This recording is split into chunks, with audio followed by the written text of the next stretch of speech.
నేను సింపుల్ గా ఉండే అమ్మాయిని, ఈ రోజు నా బర్త్డే. నేనేమో పోజు కొట్టే అమ్మాయిని, నాది కూడా ఈ రోజే బర్త్డే. ఏంటి నేను రొట్టెల కర్రతో రెడీ అవ్వాలా? నేను స్టిక్కర్ ప్యాకెట్ తో రెడీ అవ్వాలా? ఏంటి ఈ రోజు ఎవరు బాగా రెడీ అయితే వాళ్ళకి గ్రాండ్ పార్టీ ఇస్తారా? అయితే త్వరగా స్టార్ట్ చేద్దాం. ఈ గుచ్చుకునే డ్రెస్ వేసుకోవాలా లేకపోతే హాయిగా ఉండే డ్రెస్ వేసుకోవాలా?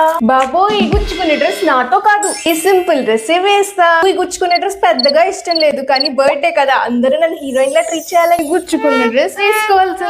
ఈ హెవీ జ్యువెలరీ వేయాలా లేదా క్యూట్ జ్యువెలరీ వేసుకోవాలా? జ్యువెలరీ వేసుకుంటా.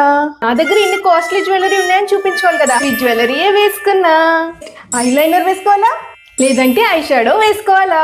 లైనర్ ఐ షాడో రెండు వేసుకుంటా, ఎందుకంటే నువ్వు ఎలాగో సింపుల్ గానే ఉంటావు కదా. వేసుకుందాం అనుకున్నా.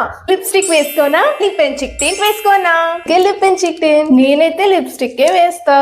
ఎవరికైతే ఎక్కువ హార్ట్స్ వస్తే వాళ్ళే గెలిచినట్టు. ఈ సింపుల్ అమ్మ మేకప్ నచ్చితే రెడ్ హార్ట్ పెట్టండి, పోజు గుట్ట అమ్మాయి గెలిచిందంటే బ్లాక్ హార్ట్ పెట్టండి.